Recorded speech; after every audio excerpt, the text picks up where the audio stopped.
Cinema super. Hero ತುಂಬ ಚೆನ್ನಾಗಿ ಮಾಡಿದ್ದಾರೆ. ಸಾಧನೆ ಮತ್ತು ಹೋರಾಟದ ಈ ಚಿತ್ರದ ಗುರಿಯಾಗಿದೆ. ಗುರಿ ತಲುಪಿದ್ದಾರೆ. ಅವರು ಜೂನಿಯರ್ ರಜನಿಕಾಂತ್. ಆಕ್ಟಿಂಗ್ ಬಗ್ಗೆ ಹೇಳಿದ್ರೆ ಯಾರು ಆಕ್ಟಿಂಗ್ ತುಂಬ ಇಷ್ಟ ಆಯಿತು ಮೇಡಮ್? ಹೀರೋ ಆ್ಯಕ್ಟಿಂಗು, ಆಮೇಲೆ ಹೀರೋಯಿನ್ ಆ್ಯಕ್ಟಿಂಗು, ಆಮೇಲೆ ವಿಲನ್ ಆ್ಯಕ್ಟಿಂಗ್, ಎಲ್ಲ ಆ್ಯಕ್ಟಿಂಗು ಅವರವ್ರ ಪಾತ್ರ ಅವರು ಅಚ್ಚುಕಟ್ಟಾಗಿ ನಿರ್ವಹಿಸಿದ್ದಾರೆ. ಎಲ್ಲರ ಆ್ಯಕ್ಟಿಂಗು ಇಷ್ಟ ಆಯಿತು. ಅದರಲ್ಲೂ ಹೀರೋಯಿನ್ ಆ್ಯಕ್ಟಿಂಗು ತುಂಬ ಇಷ್ಟ ಆಯಿತು. ರೈತರ ಬಗ್ಗೆ ತೋರಿಸಿದ್ದಾರೆ ಅಂತ ಹೇಳಿದ್ರು. ಹೌದು, ರೈತರ ಹೋರಾಟದ ಬಗ್ಗೆ ತೋರಿಸಿದ್ದಾರೆ. ಖಂಡಿತ ಕೊನೆಗೂ ಅವರು ಗೆಲುವನ್ನು ಸಾಧಿಸಿದ್ದಾರೆ. ತುಂಬ ಚೆನ್ನಾಗಿತ್ತು ಸರ್. ಹ್ಯುಮ್ಯಾನಿಟಿ ಅನ್ನೋದೊಂದು ತುಂಬ ಚೆನ್ನಾಗಿ ಅರ್ಥ ಆಯಿತು. ಸರ್ ಆ್ಯಕ್ಟಿಂಗ್ ಅಂತೂ ತುಂಬ ಚೆನ್ನಾಗಿತ್ತು. ಹೌದು ಹೌದು ಸರ್, ನಿಜವಾಗ್ಲೂ ಹೊಸ ಕಲಾವಿದರು ಬೆಳಿಬೇಕು, ಚೆನ್ನಾಗಿ ಇದು ಮಾಡಬೇಕು ಸರ್. ತುಂಬ ಚೆನ್ನಾಗಿತ್ತು ಟೋಟಲಿ. ಮತ್ತು ಈ ಥರದವು ಇನ್ನೂ ಹೆಚ್ಚಾಗಬೇಕು, ಒಂದು ಮಾನ್ಯತೆ ಅನ್ನೋದು ಉಳ್ಕೋಬೇಕು. ತುಂಬ ಚೆನ್ನಾಗಿದೆ ಸರ್, ಚೆನ್ನಾಗಿ ಮಾಡಿದ್ದಾರೆ ಅಣ್ಣ. ಆ್ಯಕ್ಟಿಂಗ್ ಎಲ್ಲ ತುಂಬ ಚೆನ್ನಾಗಿದೆ. ಫೈಟು ಸಾಂಗ್ಸ್ ಎಲ್ಲ ತುಂಬ ಚೆನ್ನಾಗಿದೆ. 10 ಸಲ ನೋಡಿದ್ರು ಜನ ಇಷ್ಟಪಡಬೇಕು. ಬೇಜಾರು ಬೋರು ಏನೂ ಆಗಲ್ಲ. ನಮಗೆಲ್ಲ ಇಷ್ಟ ಆಯಿತು. ಫೈಟಿಂದ ಹಿಡ್ದು ಸಾಂಗು ಅಣ್ಣ ಅವ್ರದ್ದು ತುಂಬ ಸಲ ಒಂದು 4 ಸಲ ನೋಡಿದ್ದೀವಿ. ಚೆನ್ನಾಗಿ ಕೂತ್ಕೊಂಡು ತುಂಬ ಚೆನ್ನಾಗಿ ಬಂದಿದೆ. ಯಾವ್ದು ಮಾತಾಡೋಂಗಿಲ್ಲ ಸಿನಿಮಾ ಬಗ್ಗೆ, ಆ ಥರ ಇದೆ ಸಿನಿಮಾ ಸರ್. ತುಂಬ ಅದ್ಭುತವಾಗಿ ಬಂದಿದೆ. ಜಯಪ್ರಕಾಶ್ ಅವರು ಅದ್ಭುತವಾಗಿ ಆ್ಯಕ್ಟಿಂಗ್ ಮಾಡಿದ್ದಾರೆ ಮತ್ತು ಚಲನಚಿತ್ರ ನಿರೂಪಕಿಯಾಗಿ ಆ ಮೇಡಮ್ ಚೆನ್ನಾಗಿ ಮಾಡಿದ್ದಾರೆ.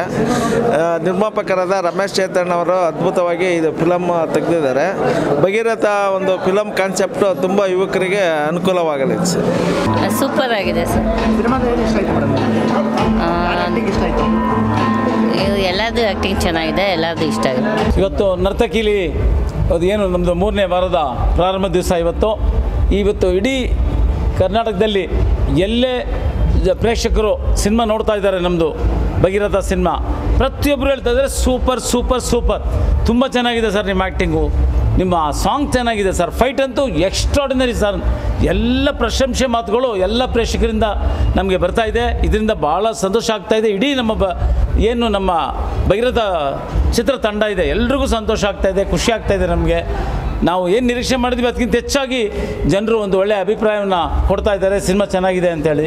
ಹಾಗಾಗಿ ಇವಾಗ ಮೈಸೂರಲ್ಲಿ ಇರ್ಬೋದು, ಮತ್ತು ಬೇರೆ ಕಡೆ ಬೆಂಗಳೂರಲ್ಲಿ ಇರ್ಬೋದು, ಎಲ್ಲ ಕಡೆ ಕೂಡ ಸಿನಿಮಾ ಚೆನ್ನಾಗಿ ಓಡ್ತಾ ಇದೆ. ಜನರು ನೋಡಿದವರಂತೂ ಪ್ರತಿಯೊಬ್ಬರು ಕೂಡ ನೋಡಲೇಬೇಕಾದ ಸಿನಿಮಾ ಅಂತ ಅವರೇ ಪ್ರಚಾರ ಮಾಡ್ತಾ ಇದ್ದಾರೆ.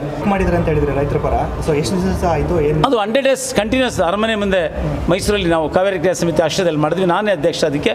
ಸೊ ಹಾಸನದ ಶೂಟಿಂಗ್ ನಡೆಯೋ ಟೈಮಲ್ಲಿ ಸ್ಟಾರ್ಟ್ ಆಗೋಯ್ತು. ಅದು ಕರ್ನಾಟಕಕ್ಕೆ ಭಾಳ ಅನ್ಯಾಯ ಆಗೋಯ್ತು ಕುಡಿಯೋ ನೀರು ವಿಚಾರದಲ್ಲಿ.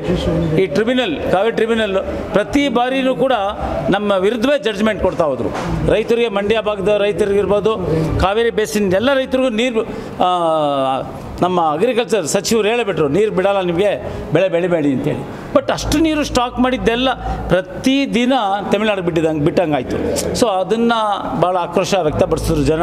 ಆ ಟೈಮಲ್ಲಿ ನಾನು ಕೂಡ 100 ದಿವಸ ಸ್ಟ್ರೈಕ್ ಮಾಡಿದೆ. 4 ಗಂಟೆವರೆಗೂ ಸ್ಟ್ರೈಕ್ ಮಾಡಿ ಮತ್ತೆ ಶೂಟಿಂಗ್ ಮಾಡಿದೆ. ಭಗೀರಥ ನೋಡಿ ಏನು 3ನೇ ವಾರಕ್ಕೆ ಕಾಲಿಟ್ಟಿದೆ, 25ನೇ ದಿವಸಕ್ಕೆ ಹೋಗ್ತಾ ಇದೆ. ಭಗೀರಥ ನೋಡಿದವರೆಲ್ಲ ಪ್ರೇಕ್ಷಕರು, ಅಭಿಮಾನಿ ದೇವರುಗಳು, ಎಲ್ಲ ಥರ ಭಾಗದವರು, ಚಿಕ್ಕವರಿಂದ ಹಿಡಿದು ವಿದ್ಯಾರ್ಥಿಗಳಿಂದ ಹಿಡಿದು ಏನು ಒಂದು ಮಠದಿಂದ ಹಿಡಿದು ಮತ್ತು ಕೆಲಸ ಕಾರ್ಯಗಳಲ್ಲಿ ಮಾಡುವಂಥ ಅಧಿಕಾರಿಗಳು, ಅಫಿಷಿಯಲ್ ಆಗಿರ್ಬೋದು, ಎಲ್ಲ ಥರದವರು ಈ ಸಿನಿಮಾ ನೋಡಿ 3ನೇ ವಾರ ಸುಮ್ಮನೆ ಹೊರಟಾಗಿಲ್ಲ. ಎಲ್ಲ ಪ್ರೇಕ್ಷಕರು, ಅಭಿಮಾನಿ ದೇವರುಗಳು ನೋಡಿರೋದ್ರಿಂದ 3ನೇ ವಾರ ಸಿನಿಮಾ ಹೋಗಿದೆ.